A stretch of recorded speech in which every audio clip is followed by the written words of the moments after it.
নারী বিষয়ক সংস্কার কমিশন তাদের প্রস্তাবনা পেশ করেছে ৩ শতাধিক পৃষ্ঠার দীর্ঘ প্রস্তাবনা। আজ আমরা সংক্ষিপ্ত আকারে সেই ৩ শতাধিক পৃষ্ঠার এই সংস্কার কমিশনের প্রস্তাবনায় সুপারিশে কি কি বিষয় আছে সেগুলো খুব সংক্ষেপে আপনাদের সামনে তুলে ধরার চেষ্টা করবো। আসুন আমরা জানি কি আছে এখানে। ধর্মভিত্তিক পারিবারিক আইন, নারীর প্রতি বৈষম্য বিদ্যমান, ধর্মের কারণে নারী নাকি জুলুমের শিকার হয়, নারীর উন্নয়নের পথে যত প্রচেষ্টা হয় প্রায় ধর্মীয় গোষ্ঠীর প্রতিরোধের মুখে পড়ে, অবৈধ হারাম কাজের সঙ্গী তো রাখাই যাচ্ছে, আইনে তো নিষেধ নেই, তাহলে বিবাহ করে ফেললে সম্পদের অর্ধেক দিয়ে দেওয়া লাগবে।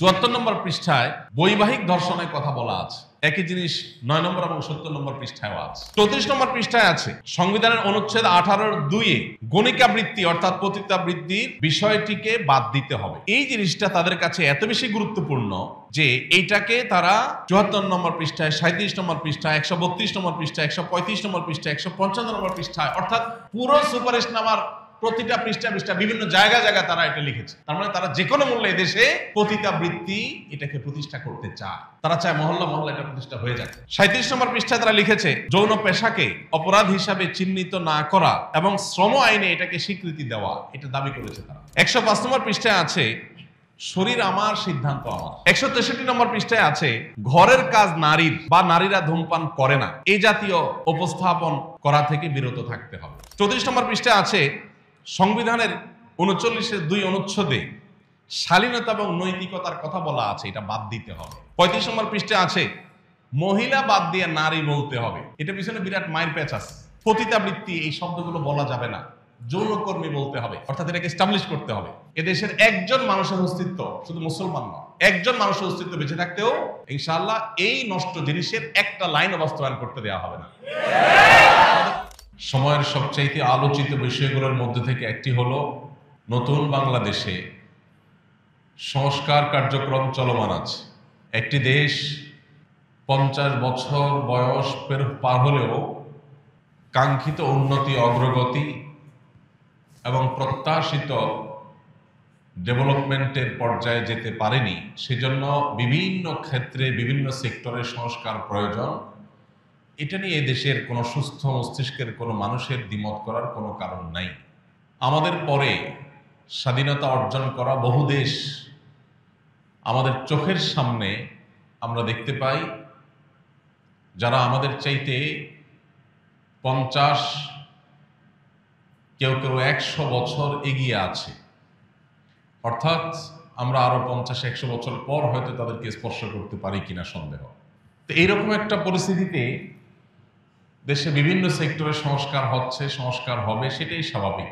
তাছাড়া সংস্কার এটা একটা চলমান প্রক্রিয়া, সংশোধনী, ভুলভ্রান্তিকে ঠিকঠাক করে নতুন করে পথ চলা, এটা আমাদের প্রত্যেকটা মানুষের জীবনের জন্য গুরুত্বপূর্ণ পদক্ষেপ।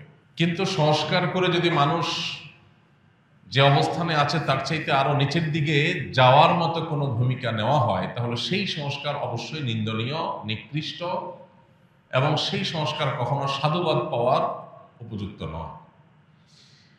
সম্প্রতি বিভিন্ন সেক্টরে যে সংস্কার চলছে, এর মধ্যে নারী বিষয়ক সংস্কার কমিশন তাদের প্রস্তাবনা পেশ করেছে ৩ শতাধিক পৃষ্ঠার দীর্ঘ প্রস্তাবনা।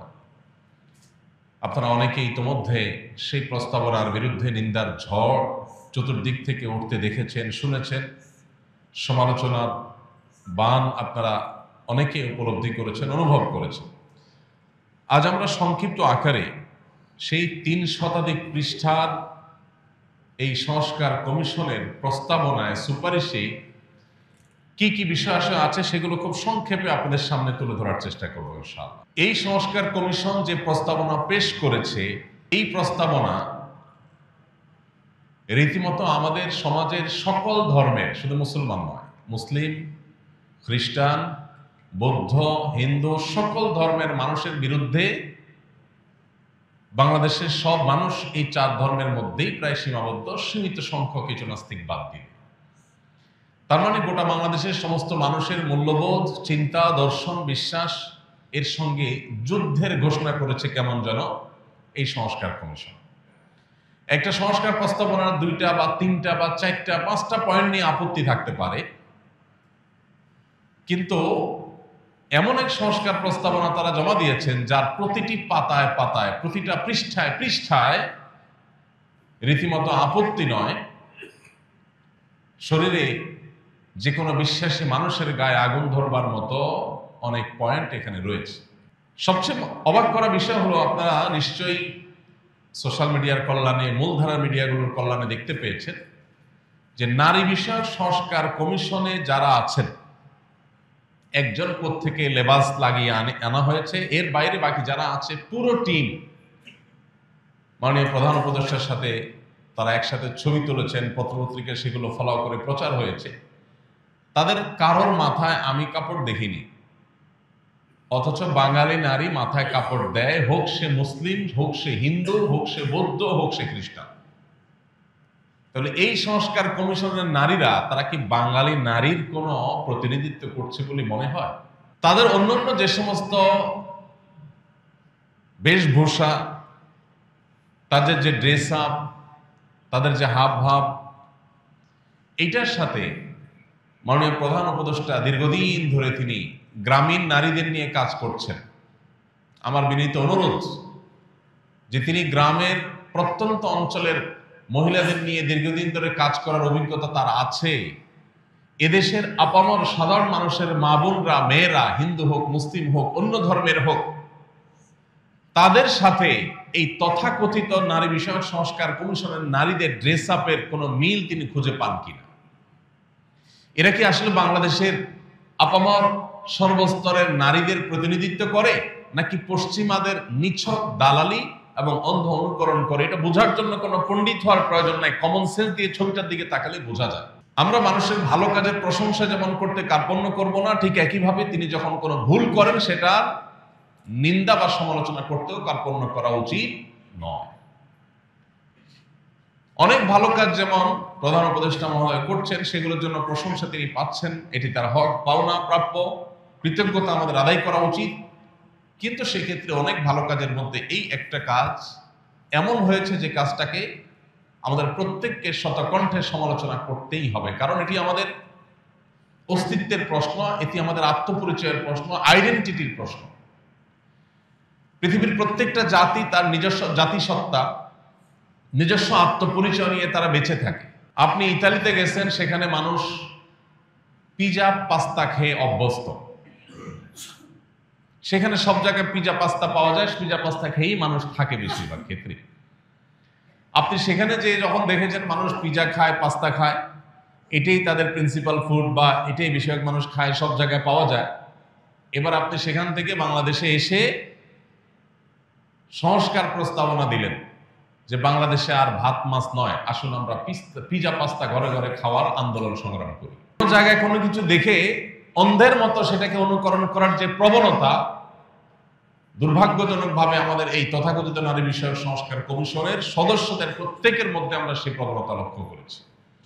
আমি শুধু মূল পয়েন্টগুলো যদি আপনাদের সাথে শেয়ার করি, আমার মনে হয় আপনাদের বুঝতে কষ্ট হবে না যে এটা রীতিমতো বাংলাদেশের শত শত হাজার হাজার বছর ধরে চলে আসা আমাদের সংস্কৃতি, আমাদের আত্মপরিচয়, এটার বিরুদ্ধে রীতিমতো যুদ্ধের সামিল। সবচেয়ে অবাক হয়েছি যখন সরকার প্রধান সরাসরি বলেন যে এই সংস্কার প্রস্তাবনা, এই সুপারিশ মালা, এটাকে বইয়ে পাঠ্যপুস্তকে ঢুকাইতে হবে, ছাপায় বিলি করতে হবে, সর্বস্তরে প্রতিষ্ঠা করতে হবে। আসুন আমরা জানি যে কি প্রতিষ্ঠা করার কথা তারা বলছে। আমি একটা কথা সবসময় বলি, পশ্চিমের মানুষ, ইউরোপিয়ান আমেরিকানরা, তারা অনেক ক্ষেত্রে জাগতিক জ্ঞান বিজ্ঞান, তথ্য প্রযুক্তি, অবকাঠামো, কলকারখানা, আবিষ্কার, এসব ক্ষেত্রে তারা আমাদের চাইতে অনেক দূরে এগিয়ে, এবং সেক্ষেত্রে তাদের অনুসরণ করতে কোনো সমস্যা নেই। তাদের সেগুলো অনুসরণ করে আমরাও এগিয়ে যাওয়ার চেষ্টা করতে পারি। কিন্তু যেই ক্ষেত্রে আমরা তাদের চাইতে আগে আছি, সেই ক্ষেত্রে তাদের অনুকরণ করার কোনো প্রশ্ন উঠতে পারে না। একজন সম্পদশালী হয়েছেন, তিনি যদি বৈধ উপায়ে সম্পদ উপার্জন করে থাকেন, আপনি তার মতো সম্পদ উপার্জনের চেষ্টা করেন, এতটুকু ঠিক আছে। কিন্তু তাকে টাকাওয়ালা পয়সাওয়ালা দেখে তার সবকিছু আপনি অনুসরণ শুরু করবেন। সে টাকাওয়ালা পয়সাওয়ালা, সে বাপকে ভাত দেয় না, আপনি কি সেটা অনুসরণ করবেন? পশ্চিমাদের অনেক কিছু আছে যেগুলো ভালো, সেগুলো অবশ্যই আমরা অনুসরণ করার চেষ্টা করবো, কিন্তু তাদের খারাপটা অনুসরণ করার কোনো মানে হতে পারে না। আমি এই জন্য বলি, জাগতিক জ্ঞান বিজ্ঞান তথ্য প্রযুক্তি ইত্যাদিতে তারা যদি আমাদের চাইতে 200 বছর এগিয়ে থাকে, ফ্যামিলি ব্যবস্থাপনা, পারিবারিক ব্যবস্থাপনা, দাম্পত্য সুখ শান্তির ক্ষেত্রে আমরা তাদের চাইতে 400 বছর এগিয়ে আছি। অতএব এই ক্ষেত্রে তাদের অনুসরণ করা এটা অগ্রসরতা নয়, এটা পাশ্চাত্যপদতা, এটা সামনে যাওয়া নয়, এটা পিছিয়ে যাওয়া। পশ্চিমারা নারীকে কি দিয়েছে এটা বোঝার জন্য আপনি শুধুমাত্র পশ্চিমে নারীদের ইসলাম গ্রহণের প্রবণতার দিকে তাকালেই যথেষ্ট হবে। প্রত্যেকটা দেশে দেখবেন পুরুষের তুলনায় মেয়েরা ইসলামের দিকে বেশি আসছে, কারণ সেখানকার মেয়েদের বুঝতে আর বাকি নাই যে অধিকারের নাম দিয়ে এরা আমাদের ধ্বংসের দ্বার প্রান্তে দাঁড় করিয়ে দিয়েছে। তো এইরকম কিছু বস্তা পচা সস্তা প্রস্তাবনা এই নারী বিষয়ক সংস্কার কমিশন প্রস্তাব করেছে। আমরা প্রত্যেকটা মানুষ, প্রত্যেকটা নাগরিক শতকণ্ঠে এটার বিরুদ্ধে প্রতিবাদ আমাদের জানাতে হবে এবং এই কমিশনের প্রস্তাবনা সবটুকুন বাতিল এবং পুরো কমিশন বাতিল করে নতুন করে যে সমস্ত নারীরা এদেশের সর্বস্তরের নারীদের সত্যিকারের প্রতিনিধিত্ব করে, তাদেরকে ধারণ করে, তাদের কৃষ্টি কালচারকে শ্রদ্ধা করে, তাদের দিয়ে কমিশন গঠন করে তারপর যথোপযুক্ত প্রস্তাবনা পেশ করা হোক, এই দাবিটা আমাদের প্রত্যেকটা মানুষকে উঠাতে হবে। কারণ একটা ইন্টারিম গভর্নমেন্ট, একটি তত্ত্বাবধায়ক বা অনির্বাচিত সরকার, তাদের ভোটের কোনো গরজ সাধারণত থাকে না। অতএব জনগণ কি বললো না বললো এটা কেয়ার করার সুযোগ তাদের থাকে না, ততটা বা প্রয়োজন থাকে না। এই সুযোগে যদি কোনো ধ্বংসযজ্ঞ চালানো হয়, কোনো বিধ্বংসী বিষয় আমাদের সমাজে চাপিয়ে দিয়ে যাওয়া হয়, সেটা আর সরানো সম্ভব হবে না। অতএব সময় থাকতে সবাইকে সতর্ক হতে হবে। আসুন আমরা জানি কি আছে এখানে। মৌলিকভাবে যে পয়েন্টগুলো আছে, অনেক কথা নিয়ে কথা বলা যায়, অনেক ইস্যু নিয়ে কথা বলা যায়, কিন্তু আমরা খুব সংক্ষেপে কয়েকটা পয়েন্ট বলি। প্রস্তাবনার মধ্যে একটা প্রস্তাবনা হলো জাতীয় সংসদে 300 আসনের পাশাপাশি যেগুলোতে লড়াই করে নির্বাচিত হয়ে ভোটের মাধ্যমে আর জিতে আসতে হবে, আলাদা 300 আসন সংরক্ষিত নারীদের জন্য রাখতে হবে। আচ্ছা, এইটার সমালোচনা করলে বলা হবে যে এই মৌলভী সাহেবরা নারী বিরোধী। মৌলভী সাহেবরা সবাই তা কোনো না কোনো মায়ের সন্তান, কোনো না কোনো নারীর স্বামী, কোনো না কোনো মেয়েদের বাবা, কোনো না কোনো বোনদের ভাই। অতএব পুরুষকে নারীর মুখোমুখি দাঁড় করানো এটাই হলো সবচেয়ে বড় শয়তানি। সংরক্ষিত আসন মানে কোটা, যে কোটার বিরুদ্ধে এত সংগ্রাম, এত যুদ্ধ, এত বড় পরিবর্তন নারী বিষয়ক সংস্কার কমিশন আবার প্রস্তাব করছে, সেই কোটা 5%, 10% না, পুরা 50%, 50%, অর্থাৎ 300 আসনের পার্সেন্ট, 300 আসনের পাশাপাশি 300 আসন নারীদের জন্য সংরক্ষিত রাখতে হবে। সংরক্ষিত রাখার মানে কি? সংরক্ষিত রাখার মানে হলো ভোট দ্বারা নির্বাচিত হয়ে আসবে। অবাক করা বিষয় হলো এরাই কিন্তু পুরা প্রস্তাবনার আগাগোড়া একটা কথাকে বেশি স্টাবলিশ করার চেষ্টা করে, যেটা হচ্ছে নারী এবং পুরুষের সমান সমান অধিকার থাকতে হবে। তো সমান সমান যদি হয়, পুরুষ যদি ভোট পেয়ে লড়াই করে আসন পায়, নারীও ভোট পেয়ে লড়াই করে আসনে আসবে, এটাই তো স্বাভাবিক, এটাই তো সমান সমান। নারীর জন্য 300 আসন আপনি ধরে রাখবেন আর বলবেন সমান সমান চাই, তো এটা তো স্ববিরোধিতা, এটা তো সাংঘর্ষিকতা, এটা তো সবচেয়ে হাস্যকর কথা। কিন্তু সেই হাস্যকর কথাটা বলা হচ্ছে এখানে। একটা গুরুত্বপূর্ণ বিষয় হলো, আপনারা জানেন একজন সংসদ সদস্যের বিপরীতে রাষ্ট্রের কতগুলো টাকা খরচ হয়, কি পরিমাণ টাকা খরচ হয় একজন সংসদ সদস্যের বিপরীতে আমরা সবাই কম বেশি জানি। এরকম একটা গরিব রাষ্ট্রে আরো 300 জন সংসদ সদস্য চাপায় দিবে, যারা কেউ যোগ্যতা দিয়ে আসবে না, তারা কোটায় আসবে। ইতিপূর্বে যে সংরক্ষিত নারী আসনে যারা সংসদ সদস্য হয়ে আসছেন, তাদের অনেকের বক্তব্য সোশ্যাল মিডিয়াতে, টেলিভিশনে, বিভিন্ন ভিডিওতে আপনারা দেখে যার পর নাই বিনোদন পেয়েছে। তাদের চিরকুট পড়া দেখে ছোট ছোট বাচ্চারা পর্যন্ত মিটমিট করে হেসেছে। এটা হলো বড়লোক প্রভাবশালী সমাজের বিত্তশালী এদের বউদেরকে এমপি বানানোর একটা নীল নকশা। এই সংরক্ষিত আসনে কখনো রিকশাওয়ালার বউকে এমপি হতে দেখবেন না, কখনো খেটে খাওয়া দিনমজুরের মানুষের বউকে এমপি হতে দেখবেন না এমপি হবে ঘুরে ফিরে ওনাদের বউরা। যাদের যোগ্যতা নাই ভোটে আসার, তাদের সংরক্ষিত আসন দিয়ে আনতে হবে, রাষ্ট্রের টাকা অপচয় করতে হবে, কোটা প্রথাকে 100% বাস্তবায়ন করতে হবে। এটা হলো নারী বিষয়ক কমিশনের অন্যতম একটা বড় প্রস্তাবনা। দ্বিতীয়ত, মোটা দাগে বড় যে প্রস্তাবনাটা আছে সেটা হলো সম্পত্তিতে নারীর অধিকার পাওনা এটা সমান সমান সাব্যস্ত করতে হবে। অর্থাৎ বাবার সম্পদে, মায়ের সম্পদে সন্তান হিসাবে ছেলে যদি একানা পায়, মেয়েও একানাই পাবে, সমান সমান পাইতে হবে। শুনতে খুব সুন্দর শোনা যায়, ভালোই তো। একই বাপের ছেলে, একই বাপের মেয়ে, তো ছেলে 2 আনা পেলে মেয়েও 2 আনা পাবে, ছেলে 2 আনা পেলে মেয়ে কেন 1 আনা পাবে? এটা তো বৈষম্য। এটা শুনতে খুব ভালো শোনা। প্রচলিত আইনে, আমাদের দেশে প্রচলিত আইনে খোরপোশ ভরণ পোষণ দেওয়ার দায়িত্ব কার? ছেলের। প্রচলিত আইনেই, ইসলাম তো আছেই। তো খোরপোশের বেলায় আপনি এটা বলবেন না যে না, আজ থেকে বাংলাদেশে এই কমিশন এই সুপারিশ করে নাই যে স্বামীরা কেউ স্ত্রীদের খরপোশ দিতে বাধ্য না, স্ত্রীরা চাকরি বাকরি তাদের খাওয়ান তারা জোগাড় করে। এটা তো বলেন নাই। খরচের বেলায় তো বলেন নাই যে যার যার খরচ তার তার, কিন্তু সম্পদ পাওয়ার বেলা বলতেছেন হাফ হাফ, সমান সমান। ভাইরা আমার, আল্লাহ রাব্বুল আলামিন নারী এবং পুরুষের প্রত্যেককে যার যার ন্যায্য অধিকার দিয়েছেন। কি দিয়েছেন? সমান না, কি দিয়েছেন? ন্যায্য। কারণ সব ক্ষেত্রে সমান দিলে ন্যায্য হয় না। সব ক্ষেত্রে সমান সমান দিলে ন্যায্যতা নিশ্চিত। আল্লাহ তাআলা ন্যায্য অধিকার দিয়েছেন, যথাযথ ইনসাফপূর্ণ অধিকার দিয়েছেন, যাকে যা দেয়া দরকার। বেশ কয়েকটা ছোট ছোট উদাহরণ এই বিষয়ে আমি এর আগে বারবার আপনাদেরকে দিয়েছি। আপনার 2টা ছেলে আছে, বা একটা ছেলে একটা মেয়ে আছে। ছেলেটার জ্বর হয়েছে, মেয়েটার জ্বর হয় নাই। ছেলের জ্বর হয়েছে এই জন্য বাজার থেকে তাকে ডিসপেন্সারি থেকে নাপা এনে বড়া পেটে খাওয়া দিয়েছেন। কেন? কারণ তার জ্বর হয়েছে।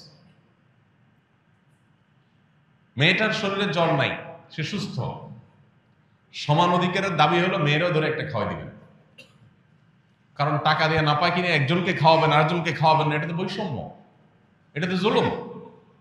তাহলে সমান অধিকারের দাবি হলো ছেলেকে একটা নাপা খাওয়াইছে, মেয়েকেও একটা খাওয়াই দিবেন। এখানে সমান সমান দিলেন, তাতে কি ন্যায্য কাজ হলো? ইসলাম ন্যায্য করতে বলে, যাকে যেটা দরকার। এর এখন নাপা দরকার, এর নাপা খাওয়াইতে হবে। আরেকজনকে এখন নাপা খাইতে চাইলেও মানা করতে হবে, খাইতে দেওয়া যাবে না। এটাই হবে ইনসাফ। সব জায়গায় সমান সমান করলে ইনসাফ হয় না। একজনের গায়ে জ্বর আসছে, তার জন্য ফ্যানটা বন্ধ করে দিতে হবে তার রুমে, কারণ জ্বর আসছে, তার শীত লাগতেছে। আরেকজনের ঠান্ডা সর্দি লাগে না, এখন খুব গরম পড়তেছে, তার রুমে ফ্যানটা অবশ্যই বন্ধ রাখতে হবে, কারণ সমান সমান লাগবে। মেয়ের রুমে ফ্যান যখন বন্ধ, তাহলে ছেলের রুমে ফ্যান বন্ধই থাকা উচিত, নাহলে সমান সমান হবে। এখন যদি ছেলের রুমে ফ্যানটা চালাইতে দেন, তাহলে একজনের ফ্যানের বাতাস খাওয়াচ্ছেন, সে বিদ্যুৎ বিল খরচ করতেছে, আরেকজন ফ্যানের বাতাস খাচ্ছে না, বিদ্যুৎ বিল বাঁচাচ্ছে, তাহলে জুলুম হয়ে গেল, বৈষম্য হয়ে গেল। এবার যদি দোনো রুমে আপনি ফ্যান চালাই দেন, এটা কি ইনসাফ হবে না জুলুম হবে? তাহলে এই জুলুম এটা যেন না হয়, সেজন্য আল্লাহ রাব্বুল আলামিন আমাদেরকে ন্যায্যতা করেছেন। কোন কোন জায়গায় না দিয়া ইনসাফ হয়, কোথাও কোথাও দিয়া ইনসাফ হয়। ভাইরা আমার, এরকম বহু এক্সাম্পল দেওয়া যাবে। আপনার বাচ্চা একটা 5 বছর বয়সের, আর একটা 20 বছর বয়সের। 20 বছর বয়সের বাচ্চার জন্য যেহেতু বড় জামা কিনছেন, বড় পায়জামা প্যান্ট কিনছেন, এই জন্য 5 বছরের বয়সটারে ছোট দিলে তার প্রতি জুলুম হয়ে যায়। একজনের 2 হাতের জামা দিলেন, পায়জামা দিলেন, আরেকজনকে মাত্র 1 বিঘতের দিলেন, 1 হাতের দিলেন, এটা তো জুলুম হয়ে গেল। এই জন্য 20 বছরের টারে যে সাইজের জামা পায়জামা কিনে দিচ্ছেন, একই সাইজের জামা পায়জামা 5 বছরের টারে কিনে পরাই দিচ্ছেন। এটা হবে সমতা, এটা হবে কি সমতা, কিন্তু এটা ইনসাফ হবে না। তাহলে ইসলাম আমাদেরকে সমতার কথা বলে না ইনসাফের কথা বলে? ইনসাফের কথা বলে। ভাইরা আমার, এরকম বহু উদাহরণ দিয়ে বোঝানো যাবে।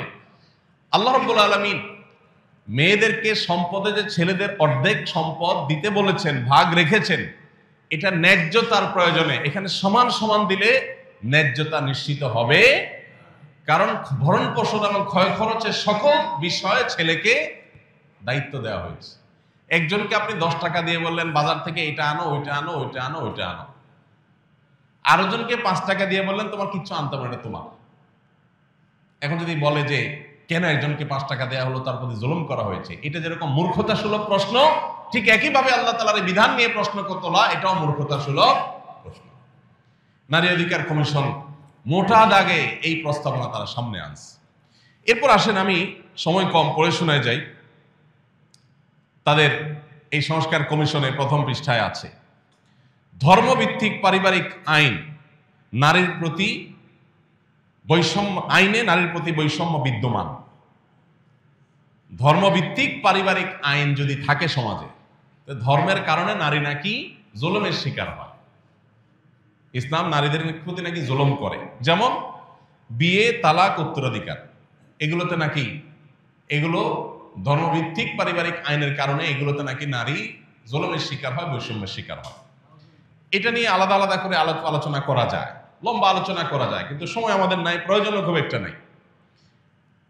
তালাক ছেলেরা দিবে, মেয়েরা দিবে না, এটাই হলো শরিয়ার আইন। এখন এদের দাবি হলো মেয়েরাও তালাক দিতে পারতে হবে, সমান সমান অধিকার থাকতে হবে। ছেলে মেয়ে উভয়ের হাতে, এক পক্ষের হাতে তালাক দেওয়ার পাওয়ার আছে, তাতেই বিয়ে যে পরিমাণ হয় ভাঙে সে পরিমাণ। যদি উভয় পক্ষের হাতে তালাক দেওয়ার ক্ষমতা দেওয়া হয়, তাহলে বিয়ে আর একটাও টিকবে না। আল্লাহ কেন নিষেধ করেছেন সেটা বোঝার মতো ঘিলু বা মগজ তোমার মাথায় হয়তো নাই, তুমি আল্লাহর আইন নিয়ে প্রশ্ন তুলতে আসছো। 26 নম্বর পৃষ্ঠায় আছে, নারী উন্নয়নের পথে, নারীর উন্নয়নের পথে যত প্রচেষ্টা হয় প্রায় ধর্মীয় গোষ্ঠীর প্রতিরোধের মুখে পড়ে। তার মানে নারীকে তারা আগায় নিতে চায়, বাধা দেয় হলো কারা? ধর্মীয় গোষ্ঠী। আমার প্রশ্ন, বাংলাদেশের মানুষ তো ধর্মপ্রাণ, হিন্দুরা, মুসলমানরা, খ্রিস্টানরা, বৌদ্ধরা, প্রত্যেকে যার যার ধর্মের ব্যাপারে ধর্মপ্রাণ। বাংলাদেশের মানুষের ধর্মপ্রাণ হওয়ার ব্যাপারে পৃথিবীর কারোর কোনো দ্বিমত পোষণ করার কোনো কারণ নাই। ধর্মপ্রাণ মানুষদের এখানে ধর্মীয় গোষ্ঠীকে দোষী করা হচ্ছে।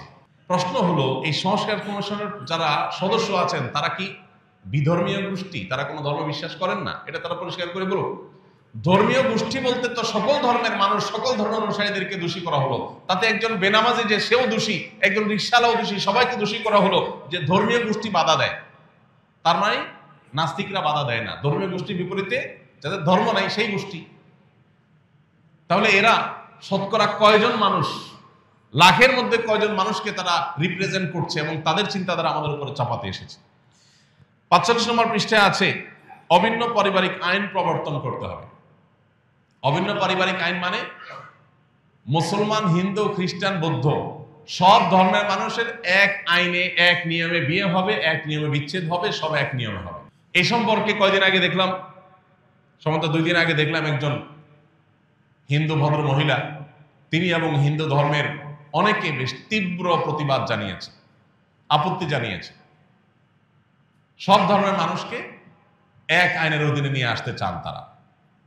একটা নীতিমালার আলোকে সবাই বিয়ে, তালাক, উত্তরাধিকার আইন সবকিছুকে, সকল ধর্মের মানুষকে একটা অভিন্ন নীতিমালা এবং অভিন্ন পারিবারিক আইনের আওতায় তারা আনতে চাচ্ছে, যেটার বিরুদ্ধে দেশের সকল ধর্মের মানুষ ঐক্যবদ্ধ আছে।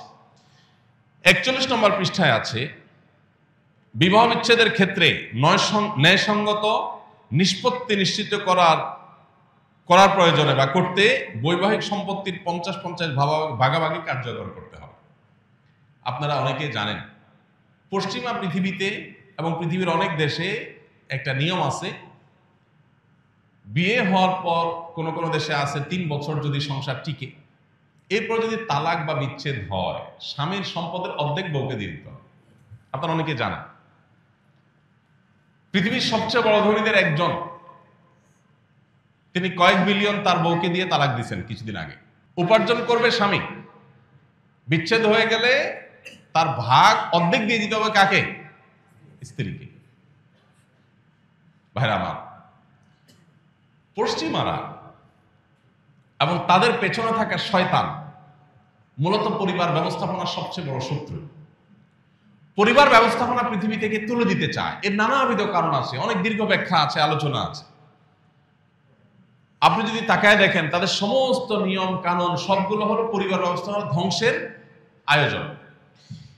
এই যে বিবাহের পর বিচ্ছেদ হলে স্বামী স্ত্রী, স্বামীর সম্পদ যা কামাই করবে তার 50% স্ত্রী পেয়ে যাবে, এই জিনিসটা পশ্চিমে যে আছে, এটার কারণে কেউ বিয়ে করতে আগ্রহী না।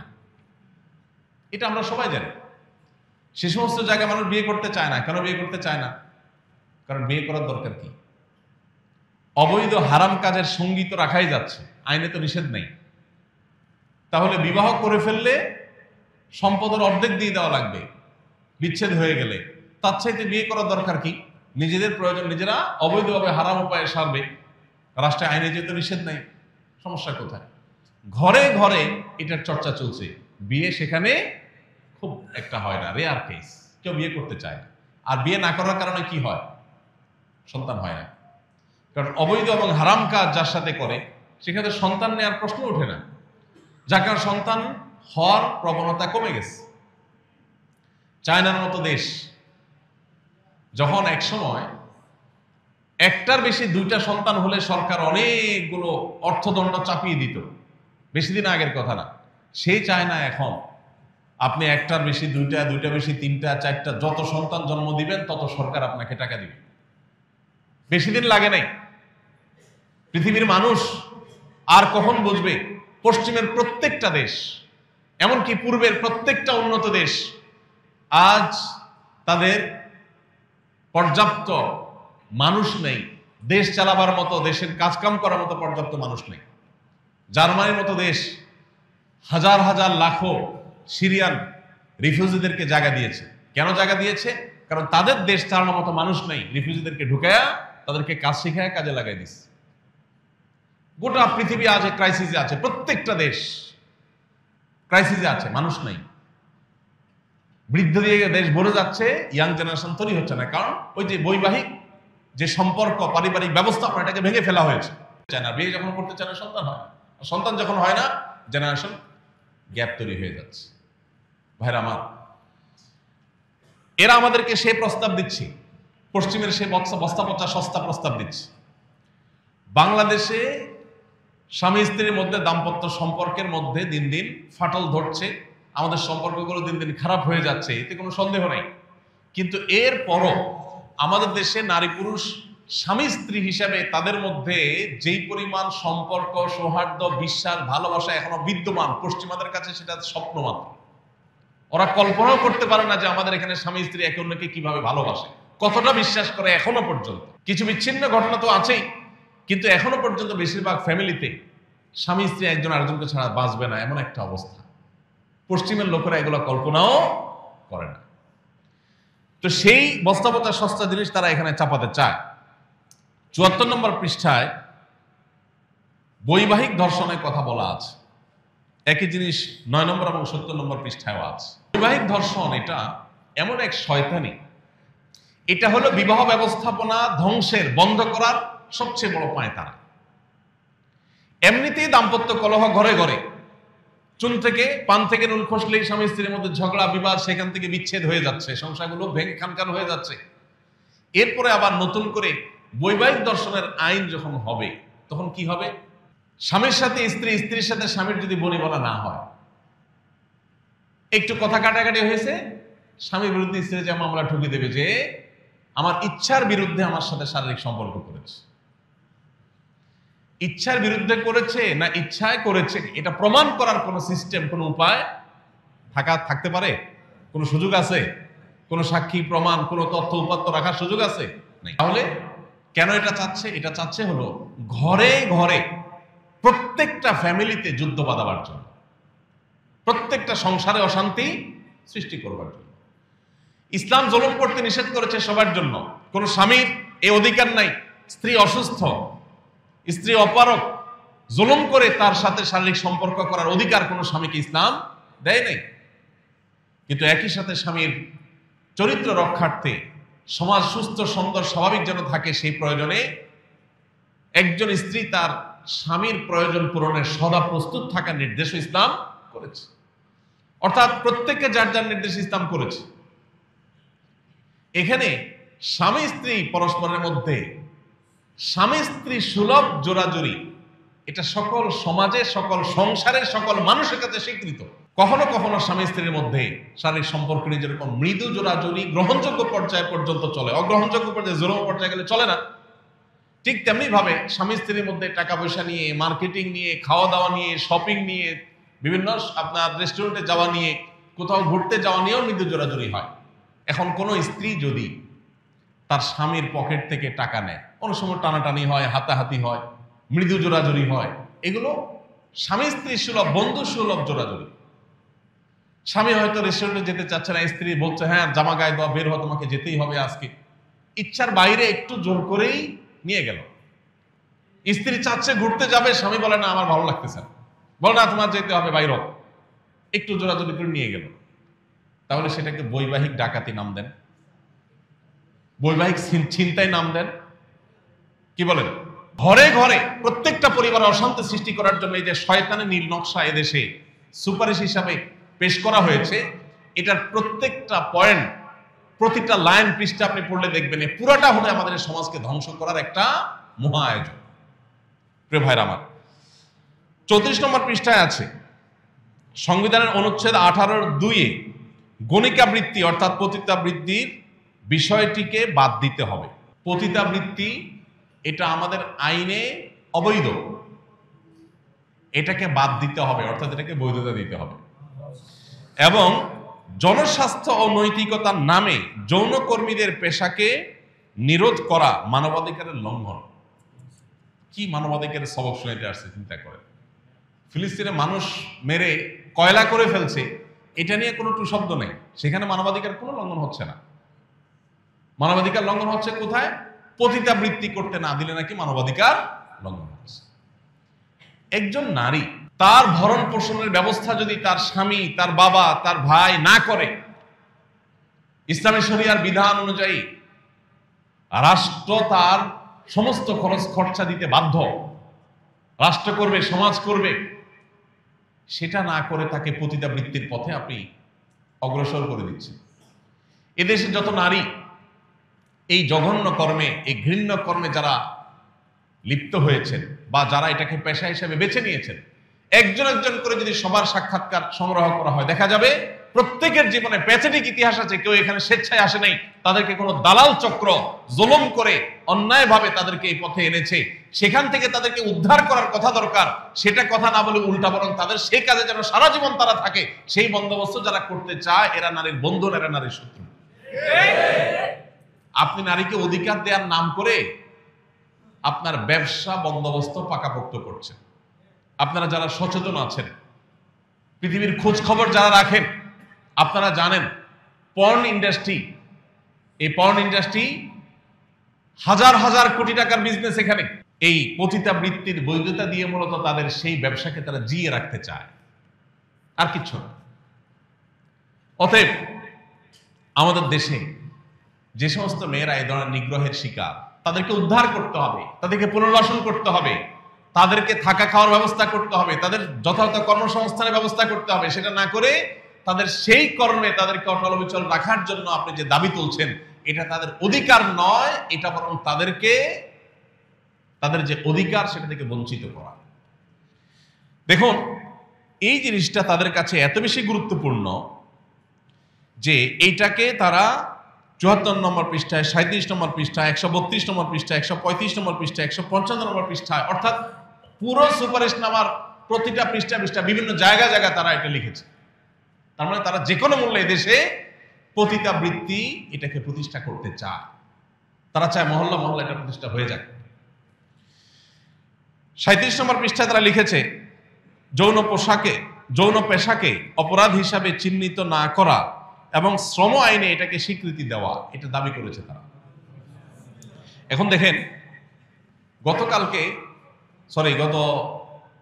2 দিন আগে আমি এক ভাই, যিনি বিভিন্ন ধর্ম সম্পর্কে গবেষণা করেন, মুসলমান ছাড়াও হিন্দু, বৌদ্ধ, খ্রিস্টান বিভিন্ন ধর্ম সম্পর্কে তিনি পাণ্ডিত্য রাখেন, তাদের ধর্মগ্রন্থগুলো নিয়ে অনেক অগাধ নলেজ আছে। এরকম এক ভাইকে আমি অনুরোধ করেছি, ভাই আপনি একটু অন্যান্য ধর্মাবলম্বীদের ধর্মগ্রন্থে পতিতাবৃত্তি সম্পর্কে কি বলা আছে আমাকে একটু নোট করে দেন।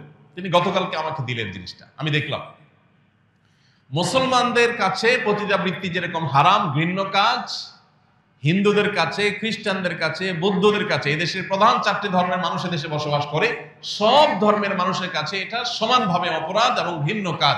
তার মানে এই ব্যাপারে বাংলাদেশের সকল ধর্মের মানুষ ঐক্যবদ্ধ আছে, একমত আছে যে পতিতাবৃত্তি এটা কোনো ভালো কাজ নয়, এটা নোংরা কাজ, জঘন্য কাজ।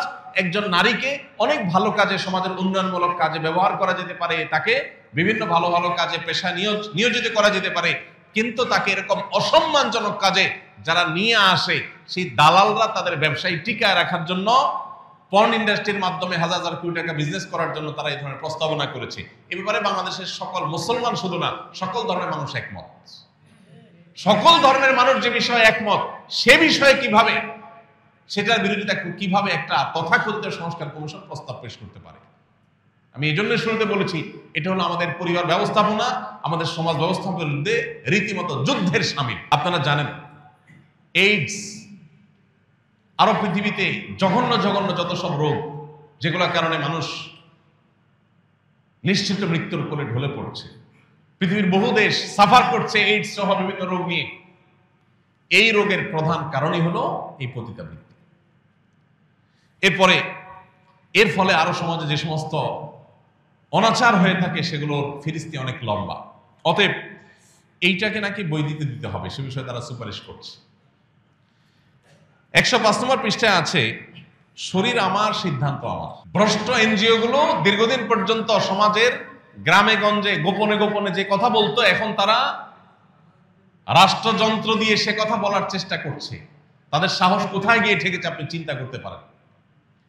একজন মুসলমানের বিশ্বাস কি শরীর তার, সিদ্ধান্ত তার, না শরীর যে যার সৃষ্টি, যার সিদ্ধান্ত তার? আমরা নিজেরা আল্লাহর বিধান অনুযায়ী মানতে না পারলেও বিশ্বাস আমাদের এটা আছে, মানা উচিত। আমি পারছি না, কিন্তু উচিত, আল্লাহ আমাকে সৃষ্টি করছেন তার নির্দেশ অনুযায়ী চলা। এখানে শরীর আমার, সিদ্ধান্ত আমার মানে হলো ধর্মকে সাইড করে ফেলা, কোরআন হাদিসকে সাইড করে ফেলা।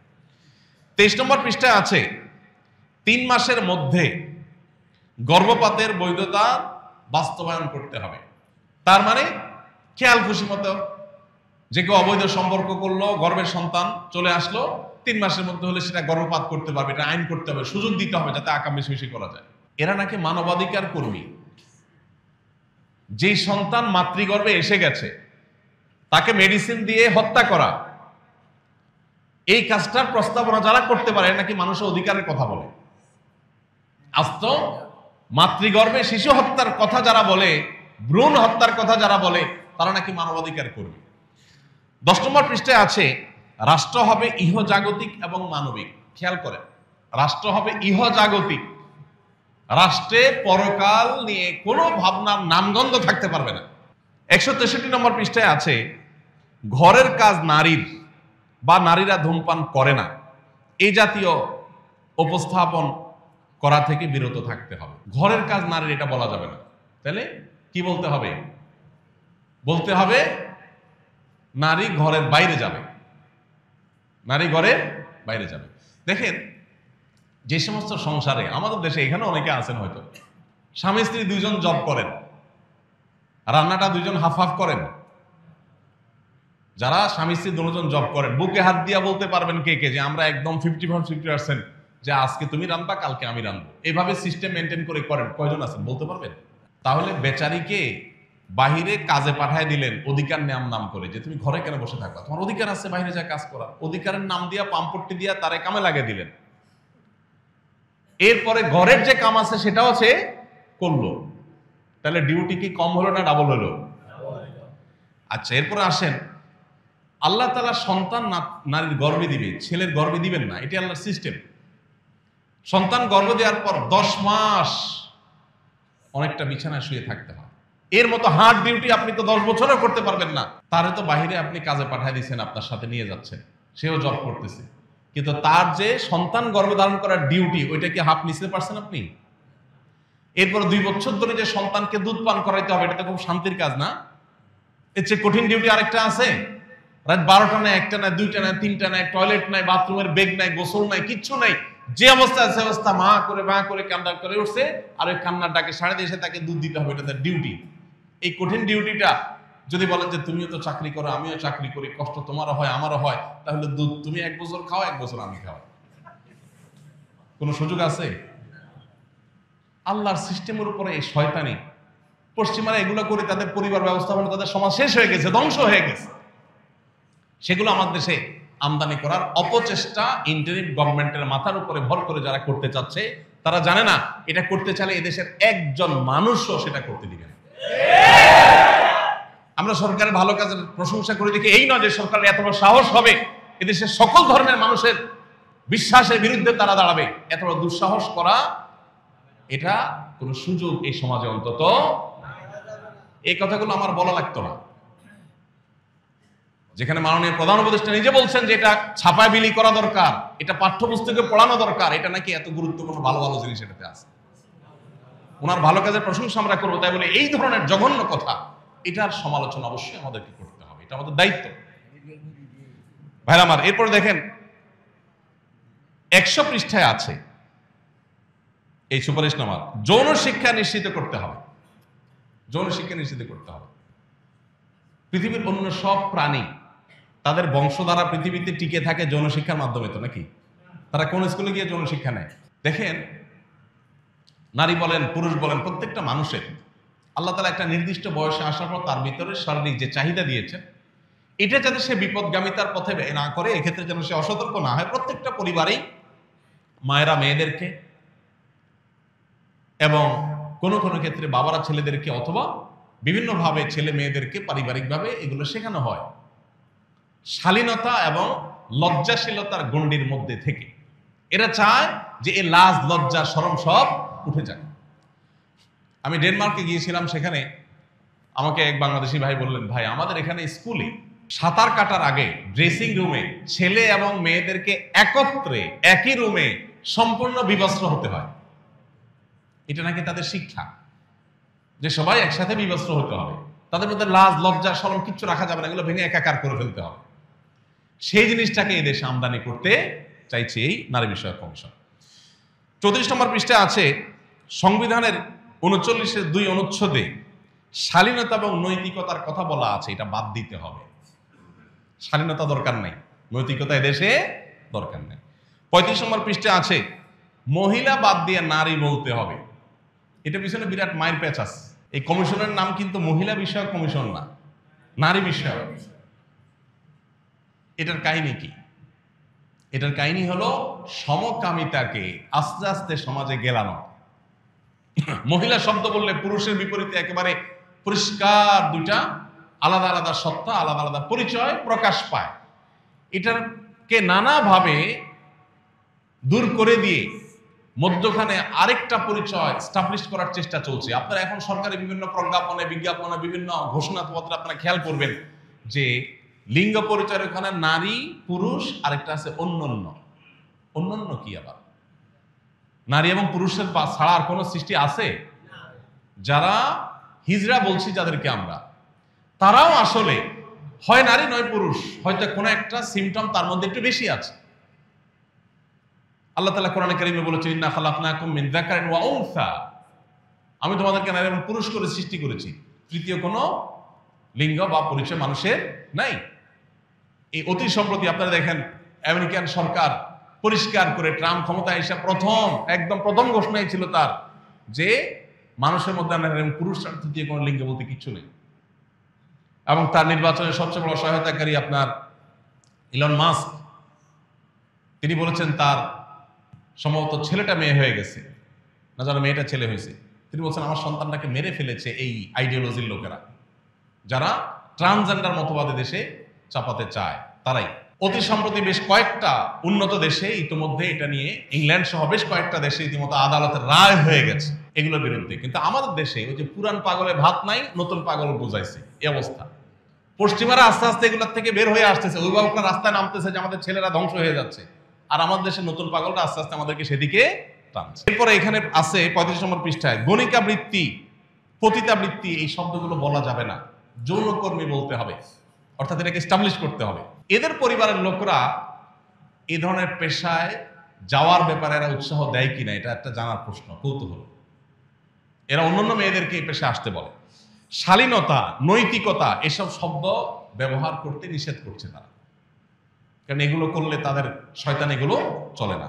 এই আমলে যত সংস্কার কমিশন যত সংস্কার প্রস্তাবনা করেছে তার 2টা 4টা 6টা পয়েন্ট নিয়ে আপনার আমার কারো ভিন্ন মত থাকতে পারে, কিন্তু এই তথাকথিত নারী বিষয়ক সংস্কার কমিশন এদের এই প্রস্তাবনার আগা গোড়া পুরাটাই নর্দমায় ছুঁড়ে ফেলে দেওয়ার মতো, এই পুরাটাই ড্রেনে ফেলে দেওয়ার মতো। এদেশের একজন মানুষের অস্তিত্ব, শুধু মুসলমান নয়, একজন মানুষের অস্তিত্ব বেঁচে থাকতেও ইনশাআল্লাহ এই নষ্ট জিনিসের একটা লাইন বাস্তবায়ন করতে দেওয়া হবে না। প্রত্যেকটা মানুষকে সচেতন হতে হবে। কি শয়তানি আয়োজন করেছে, আমি যদি আরো সময় থাকতে সবগুলা পয়েন্ট আপনাদেরকে বলতে পারতাম, আপনারা অবাক হতেন যে 300 সম্ভবত 18 বা 3 শতাধিক পৃষ্ঠা, এই পুরো গবেষণা আপনার সুপারিশনামার মধ্যে প্রতিটা লাইনে লাইনে এই সমাজের সমস্ত কৃষ্টি কালচারের বিরুদ্ধে যুদ্ধের ঘোষণা করা হয়েছে। সোজা কথা, আল্লাহ তাআলা এদেরকে হেদায়েত দান করুন। আমাদের দেশ আর যেন ভুল পথে না যায়, আল্লাহ আমাদেরকে সেই তৌফিক দান করুন। আমাদের সবাইকে সজাগ থাকতে হবে, সতর্ক থাকতে হবে, যার যার জায়গা থেকে অনাচারের বিরুদ্ধে মুখ খুলতে হবে, প্রতিবাদ করতে হবে। আল্লাহ আমাদের সবাইকে সেই তৌফিক দান করুন। আস-সুন্নাহ ফাউন্ডেশন, উম্মার স্বার্থে সুন্নাহর সাথে।